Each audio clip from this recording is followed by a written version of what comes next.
What if the real tragedy of the Trojan War wasn't the 10-year battle, but what happened after?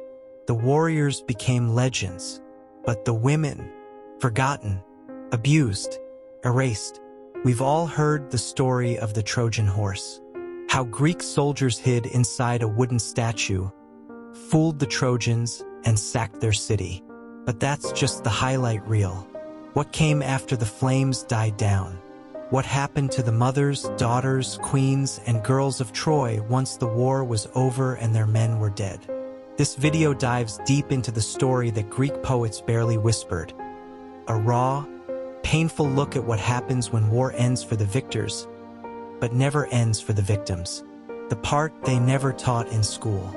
And by the time you're done watching, you'll never look at the heroes of the Trojan War the same way again. Let's rewind for a second. Troy wasn't just some walled city in the middle of nowhere. It was a glittering, proud, wealthy kingdom. A place of art, philosophy, trade, culture. Its women, Helen, Cassandra, Andromache, Hecuba, weren't side characters. They were leaders, mothers, thinkers. And by the end of the war, nearly all of them were either dead, enslaved, or driven mad. The fall of Troy began with deception, a gift. The Greeks pretended to sail away, leaving behind the massive wooden horse. The Trojans, exhausted from a decade of siege, thought the war was finally over. They rolled the horse inside the city walls. That night, while Troy celebrated, Greek soldiers crawled out from the belly of the horse, opened the gates, and let in the waiting army. Troy was burned, pillaged, torn apart brick by brick. The men were slaughtered in their sleep, King Priam, sons like Hector and Paris, and thousands more. But the women, they weren't killed. Not yet. They were rounded up, herded like animals. And one by one, their fates were decided not by gods but by lottery. The Greek commanders literally cast lots to divide the women of Troy like war trophies. Let's start with Hecuba, the queen of Troy.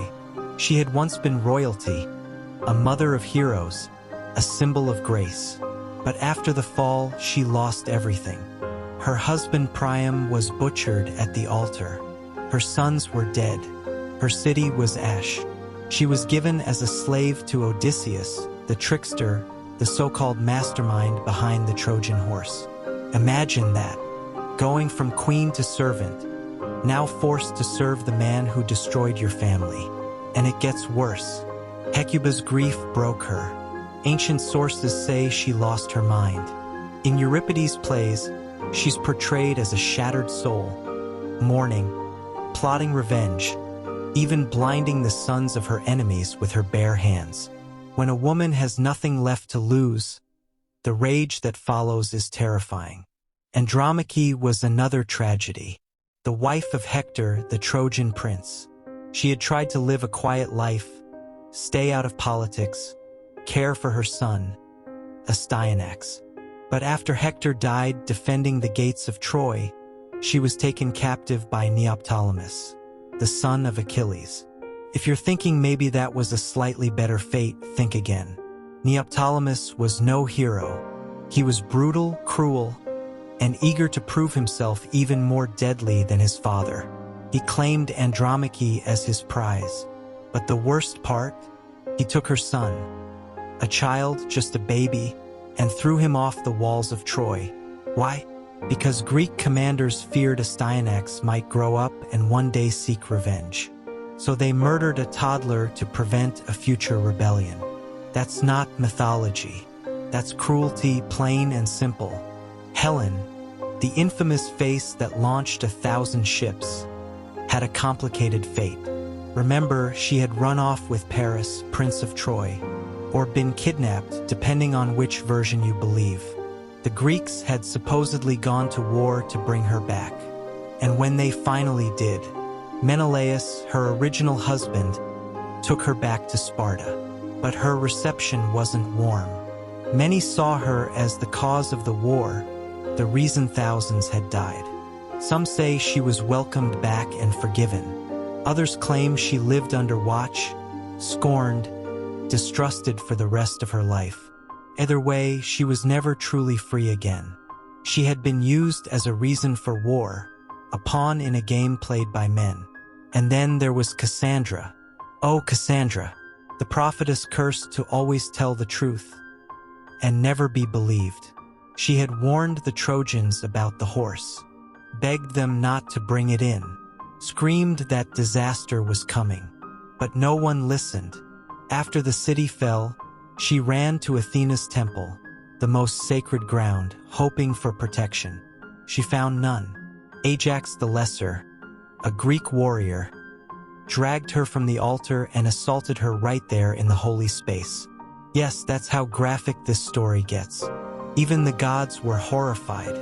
Athena, furious at this desecration, later cursed the Greeks with storms and shipwrecks on their way home. Cassandra was given to Agamemnon, the leader of the Greeks. And once back in Greece, her nightmare didn't end. Agamemnon's wife, Clytemnestra, murdered both him and Cassandra in a jealous rage. Cassandra had escaped burning Troy, only to die in a bloodbath back home. That's the pattern you'll notice over and over in the aftermath of Troy. Escape one horror, fall into another. Even the gods didn't offer peace. Athena punished those who disrespected her temple. Poseidon wrecked Greek ships. The gods themselves were bitter, vengeful, divided. Because this war wasn't just a human affair. It had torn the divine world in half too. But let's take a step back. Why does all this matter? Why should we care about ancient women who lived in a city that may or may not have existed 3,000 years ago? Because their stories still echo today. Troy's women weren't nameless. They weren't just victims. They were thinkers, lovers, fighters, survivors. And yet, for centuries, history books reduced them to side notes.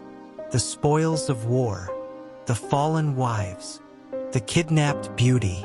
That's not just lazy history, it's injustice. Cassandra's story, for example, mirrors the pain of not being believed. A tale that resonates with victims of abuse even today.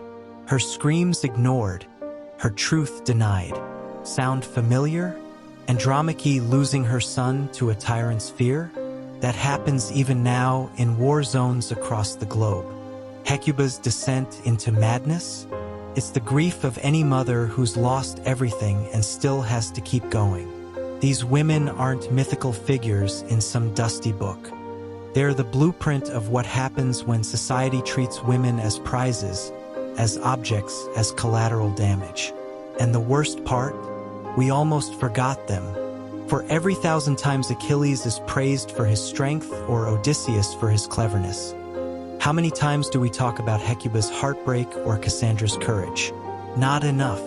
Even ancient playwrights like Euripides tried to sound the alarm. His play, The Trojan Women, isn't a war story. It's a horror story. There's no action, no battles, no heroes.